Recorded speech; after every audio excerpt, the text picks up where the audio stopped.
रमीटोड arthritis के लिए wagon और पौधों पर मबनी ग़िज़ाएं, क्या ये वाकई मुअस्सिर हैं और बेहतरीन नताइज हासिल करने का सबसे अच्छा तरीका क्या है?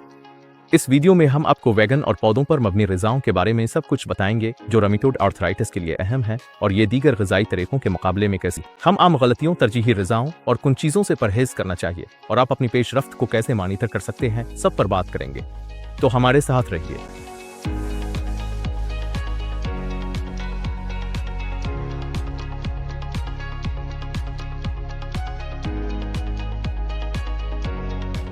सलाम, मैं डॉक्टर तनु दसरी हूँ, एक सर्जन जो आंतों के माइक्रोबायोम में अदम तवाज़ुन से पैदा होने वाली सोजिश को कम करने के लिए वक्फ है। मैं खुद भी अपनी 20 की दहाई के अवाइल में हाजमे की खराबी और खुदकार सोजिश का शिकार रहा और मैंने एक ऐसा तरीक़ाकार तैयार किया जो न सिर्फ मेरे लिए बल्कि मेरे मरीजों के लिए भी मुअस्सिर साबित हुआ।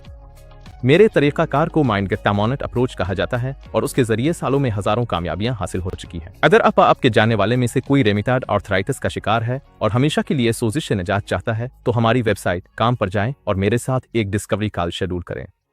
मैं आपको रेमिटॉड आर्थराइटिस से सेहतयाबी के लिए चंद निहायत अमली इक़दामात बताऊंगा और ये भी कि आप सिर्फ 6 हफ्तों या इससे कम अरसे में देरपा नताइज कैसे हासिल कर सकते हैं। वेबसाइट पर हमारे पास रेमिटॉड आर्थराइटिस को कुदरती तौर पर ख़त्म करने के बारे में बेशुमार मुफ्त वसाइल भी मौजूद हैं। तो नीचे दिए गए डिस्क्रिप्शन में मौजूद लिंक पर क्लिक करें और शुरुआत करें। और हाँ, भूलने से पहले इस तरह की मजीद वीडियोस के लिए लाइक और सब्सक्राइब जरूर करें। अच्छा, तो आइए शुरू करते हैं। यहाँ एक 2019 का जायजा है जो पौधों पर मबनी ग़िज़ाओं के रेमिटॉड आर्थराइटिस के इलाज में मुमकिना किरदार को देखता है और इस बात पर जोर देता है कि ये सोजिश कम करने और अलामात को बेहतर बनाने में कैसे मददगार है। और ये एक 2023 की तहकीक है जो पौधों पर मबनी तर्ज़ ज़िंदगी के प्रोग्रामों का जायजा लेती है जो आरे के मरीजों में सोजिश को कम करते हैं। ज्यादातर रेमेटोलॉजिस्ट आपको यही कहेंगे कि रेमिटॉड आर्थराइटिस के लिए खुराक की कोई अहमियत नहीं। तो फिर हम कैसे जानें कि असल में क्या चीज़ मुअस्सिर है? जैसा कि मैंने अपनी दूसरी वीडियो रेमिटॉड आर्थराइटिस के लिए मिसाली ग़िज़ा में जिक्र किया था, मैं हर फर्द की मखसूस ज़रूरियात के मुताबिक एक ज़ाती नौयत का फाटोन्यूट्रिएंट्स पर मबनी डाइट प्लान तजवीज़ करता हूँ। मैं 4 मेयार इस्तेमाल करता हूँ ताकि ये जांच सकूँ कि कोई ग़िज़ा रेमिटॉड आर्थराइटिस के लिए मुअस्सिर होगी या नहीं। और वैसे ज़रूरी नहीं कि यह ग़िज़ा मुकम्मल तौर पर वैगन या पौधों पर मबनी हो। खुलासा यह है कि ये 4 मेयार हैं: फाटोन्यूट्रिएंट्स, मिक्रोन्यूट्रिएंट्स की ज़रूरियात, माइक्रोबायोम की मखसूसियत और खुराक से हसासियत। अगर आपको इनमें से हर मेयार की तफसीली वजाहत चाहिए तो रेमिटॉड आर्थराइटिस के लिए वो दूसरी मिसाली ग़िज़ा वाली वीडियो ज़रूर देखें। लेकिन फ़िलहाल मैं आपको एक मुख्तसर जायज़ा देता हूँ। आइए सबसे पहले पौधों पर मबनी ग़िज़ाओं को देखते हैं और ये जानते हैं कि ये दीगर ग़िज़ाई ऑप्शंस जैसे फाटोडाइट, जिसकी मैं रेमिटॉड आर्थराइटिस के लिए सिफारिश करता हूँ, के मुकाबले में कैसी है। मेरी दूसरी वीडियोज़ में आपको शायद कम्प्लेक्स प्रोटीन्स का तसव्वुर याद हो। कम्प्लेक्स प्रोटीन्स मुदाफ़ियती रद्द-ए-अमल को उभार सकते हैं जिससे रेमिटॉड आर्थराइटिस की अलामात बिगड़ सकती हैं। हम अपनी खुराक में प्रोटीन खाते हैं। यह मुख्तलिफ ज़राए से आ सकता है, चाहे वो पौधों से हो या जानवरों से। प्रोटीन बुनियादी तौर पर अमीनो एसिड्स की एक जंजीर होती है जो आपस में जड़ी होती है। जब प्रोटीन हमारे निज़ाम में दाखिल होता है तो हमारी आंतों में मौजूद एंजाइम्स इसे छोटे छोटे हिस्सों यानी अमीनो एसिड्स में तोड़ देते हैं जो फिर जज्ब हो जाते हैं। इन आंतों के एंजाइम्स को प्रोट्स कहा जाता है और उसकी अहमियत यह है कि कभी कभार प्रोट्स अपना काम मुकम्मल नहीं कर पाते और हमारे आंतों और खून में बड़े प्रोटीन के ज़र्रात तवील अरसे तक मौजूद रहते हैं। ऐसा क्यों होता है? दरअसल कुछ अक़साम के प्रोटीन को तोड़ना मुश्किल होता है। इसके अलावा प्रोट्स की मिक़दार भी इतनी नहीं होती कि वो प्रोटीन को मुकम्मल तौर पर तोड़ सके। जैसा कि आप पहले ही जानते हैं, आंत बुनियादी तौर पर एक बहुत बड़ा मुदाफ़ियती उज़्व है। तो ये नामुकम्मल तौर पर हज़म शुदा प्रोटीन गैर मुल्की ख़तरे के तौर पर शनाख्त होते हैं और मुदाफ़ियती रद्द-ए-अमल पैदा करते हैं।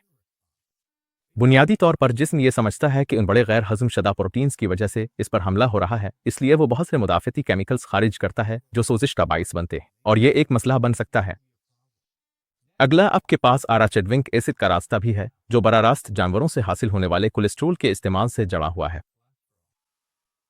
तमाम जानवरों के खलियों की झिल्ली में चिकनाई और कोलेस्ट्रॉल होता है जो हमारे जिस्म में आराचेडविक एसिड और साइटोकाइनेज में तब्दील होकर सोजिश पैदा करते हैं। क्या तमाम जानवरों से हासिल शुदा मसनूआत में आराचेडविक एसिड होता है? नहीं, सिर्फ गोश्त और चिकनाई वाले दूध की मसनूआत में। अगला, आपके पास आराचेडविक एसिड का रास्ता भी है जो बराह रास्त जानवरों से हासिल होने वाले कोलेस्ट्रॉल के इस्तेमाल से जड़ा हुआ है। आपको सेज शुदा चिकनाई की वजह से भी गठिया की सोजिश के मसाइल हो सकते हैं। इसीलिए बाज़ औक़ात वैगन ग़िज़ाएं गठिया के इलाज में मददगार साबित होती हैं। वो इन सोजिश पैदा करने वाली ग़िज़ाओं को खुराक से निकाल देते हैं। और ये बात ज़हन में रहे कि वैगन और पौधों पर मबनी ग़िज़ाओं की भी अपनी कुछ हदूद हैं जिन पर मैं अभी थोड़ी देर में बात करूंगा। गठिया के लिए वैगन ग़िज़ा पौधों पर मबनी खुराक के गिर्द घूमती है जिसमें आमतौर पर चिकनाई और प्रोटीन के मुकाबले में फाइबर और कार्बोहाइड्रेट्स ज़्यादा होते हैं। अगरचे लिकटो ओवो वेजिटेरियन की मुख्तलिफ अक़साम मौजूद हैं, लेकिन यहाँ हमारा फोकस मुकम्मल तौर पर पौधों पर मबनी ग़िज़ाओं पर होगा। इस ग़िज़ा में जानवरों पर मबनी खुराक के मुतबादिल शामिल होते हैं, जैसे वैगन गोश्त, पनीर, मक्खन के मुतबादिल, और उनमें से बहुत से मुतबादिल काजू, सोया और नारियल के तेल से बनाए जाते हैं, ताकि रिवायती जानवरों पर मबनी मसनूआत का जायका और साख्त हासिल की जा सके। मिसालों में बियॉन्ड मैट, इम्पॉसिबल मैट डा पनीर और पौधों पर मबनी दूध के मुतबादिल जैसे सोया और नारियल का दूध शामिल है।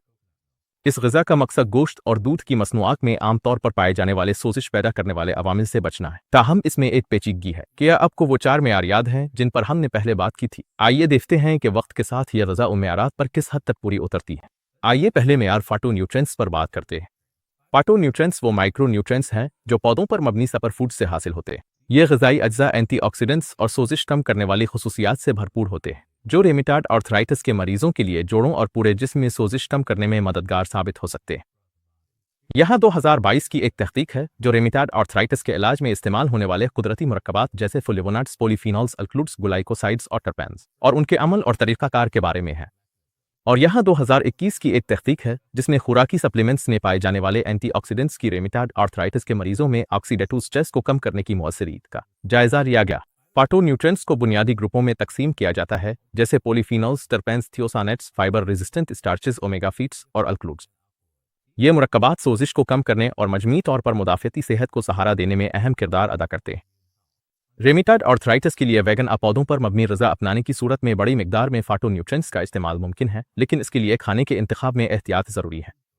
मिसाल के तौर पर अगर आपकी खुराक में ज़्यादातर प्रोसेस्ड ग़िज़ाएँ शामिल हैं, जैसे आटा, चीनी, नकली गोश्त और पनीर, तो ये अशिया फ़ायदेमंद फाटोन्यूट्रिएंट्स से महरूम होती हैं और उनमें ऐसे इजाफी अज्जा शामिल होते हैं जो सोजिश को मज़ीद बढ़ा देते हैं।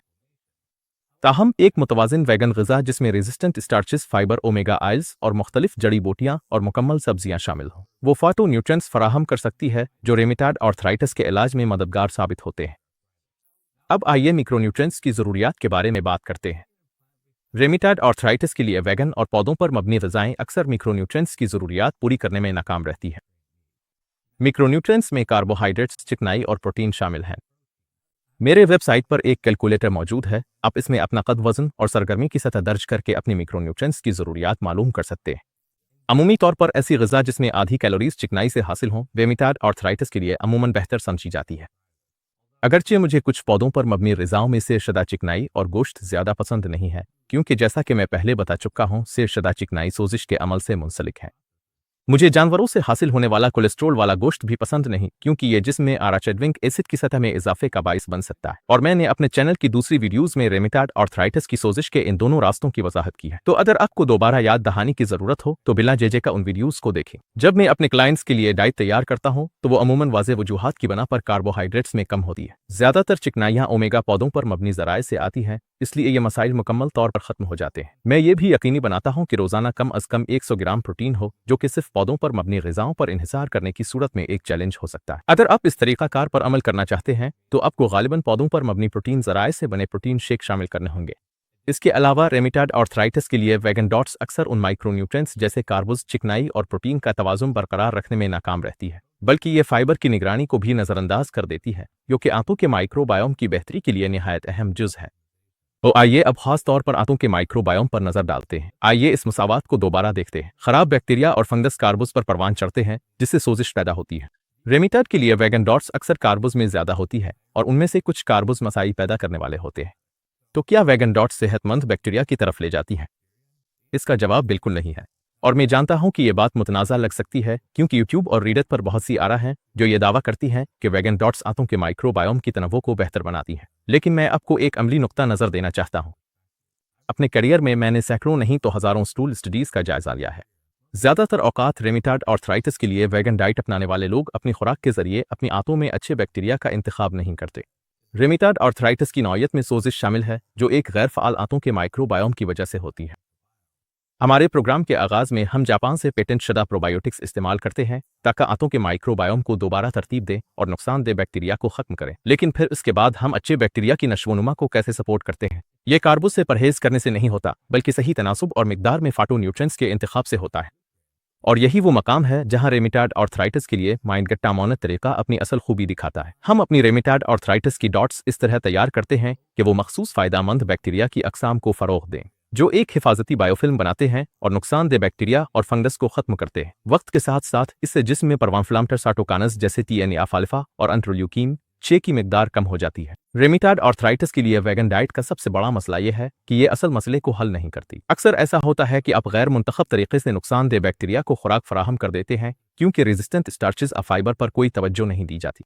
वेगन डॉट्स में पौधों से हासिल शुदा शुक्र कार्बोहाइड्रेट्स और केमिकल्स की भी इजाजत होती है जो रेमिटॉयड आर्थराइटिस की अलामात को मजीद बढ़ा सकते हैं। मैंने देखा है कि कुछ लोग थोड़ा बहुत कुछ वक्त के लिए बेहतर हो जाते हैं लेकिन बाद में उन्हें बड़ी मुश्किलात का सामना करना पड़ता है क्योंकि डाइट खुद आंतों के माइक्रोबायोम की खराबी को हल नहीं करती। लेकिन सही उसूलों के साथ पौधों पर मबनी डाइट रेमिटॉयड आर्थराइटिस के लिए कारामद हो सकती है और यही वो जगह है जहां फाटोन्यूट्रिएंट्स अहम किरदार अदा करते हैं। फाटो डाइट रेमिटॉयड आर्थराइटिस से जुड़े असल माइक्रोबायोम के मसाइल को हल करती है और यह तरीक़ाकार तवील मुद्दती ग़िज़ाई लचक को मुमकिन बनाता है जिसमें चीक मील्स भी शामिल हैं बगैर किसी मनफी असरात के। मैं आमतौर पर अपने क्लाइंट्स को प्रोग्राम के दूसरे या तीसरे महीने में चीक मील्स शामिल करने का तरीका सिखाता हूं क्योंकि इस वक्त तक वो अपनी आंतों के ज़्यादातर मसाइल को पायदार तरीके से हल कर चुके होते हैं और उनके जोड़ भी बेहतर महसूस हो रहे होते हैं। अगरचे वेगन डॉट्स रेमिटॉयड आर्थराइटिस के फ्लेयर अप के दौरान मददगार साबित हो सकती है लेकिन ये हमारे क्लाइंट्स के लिए तैयार करदा कस्टमाइज्ड फाटो डॉट्स के मुकाबले में तवील मुद्दती हिकमत अमली के तौर पर काबिल अमल नहीं है। आइए आखिरी मेयार यानी फूड सेंसिटिविटीज़ पर बात करते हैं। फूड सेंसिटिविटीज़ रेमिटॉयड आर्थराइटिस के इलाज में एक अहम पहलू है। अपनी गुफ्तगू में मैं दस्तयाब फूड सेंसिटिविटी टेस्टों की 4 अहम अक़साम का जायजा लेता हूँ। Skin prick test, IgE blood test, IgG4 blood test और नया मेडी-ईथर रिलीज बिल्ड टेस्ट। मज़ीद तफसीलात के लिए मेरा वीडियो देखें जो रेमिटॉयड आर्थराइटिस के लिए फूड सेंसिटिविटी टेस्टिंग पर है। जहां तक वेगन डॉट्स का ताल्लुक है बहुत सी पौधों पर मबनी ग़िज़ाएं अब भी हसासियत का बाइस बन सकती हैं। इनमें सबसे आम चीज़ों में प्रोसेस्ड फूड्स, शुगर, अल्कोहलिज, रंग, केमिकल्स और यहाँ तक कि मुकम्मल ग़िज़ाई प्रोटीन जैसे कि बीन्स, दालें और मटर शामिल हैं। सालों के दौरान मैंने बार बार देखा है कि ये चीज़ें सेंसिटिविटी टेस्टों में सामने आती हैं और इससे ये जाहिर होता है कि वेगन पौधों पर मबनी ग़िज़ाओं में से एक ज़्यादा पर हसासियत होने का इम्कान काफ़ी ज़्यादा है और यही वजह है कि रेमिटॉयड आर्थराइटिस के लिए वेगन और पौधों पर मबनी तरीक़ाकार ख़तरनाक हो सकता है। ये आपकी ग़िज़ाई इंतखाब को महदूद कर देता है और मज़ीद हिस्सियतों का बाइस बन सकता है। ठीक है, ये था मेरा लेक्चर। नीचे कमेंट्स में मुझे अपने वेगन डाइट के तजुर्बात के बारे में बताएं और ये भी कि रेमिटॉयड आर्थराइटिस के लिए आपके लिए क्या चीज़ें कारामद रहें और क्या नहीं। मुझे आपके सफ़र के बारे में जानकर खुशी होगी। जैसा कि आप जानते हैं मैंने अपने क्लाइंट्स में माइंड गट टामोनत तरीका इस्तेमाल करके शानदार कामयाबी हासिल की है और मैं ज़ाती नौयत की फाटोडाइटिस और गट माइक्रोबायोम की फोकस्ड रिकुलिबरेशन की भरपूर हिमायत करता हूं ताकि देर पा नताइज हासिल किए जा सकें। अगर आपको ये वीडियो मुफीद लगी हो तो मजीद ऐसे मवाद के लिए लाइक और सब्सक्राइब करना ना भूलें। हमेशा की तरह ये हैं डॉक्टर चानो दी सॉरी माइंड गट टामोनत क्लिनिक के साथ और अगली बार आपसे फिर मुलाकात होगी।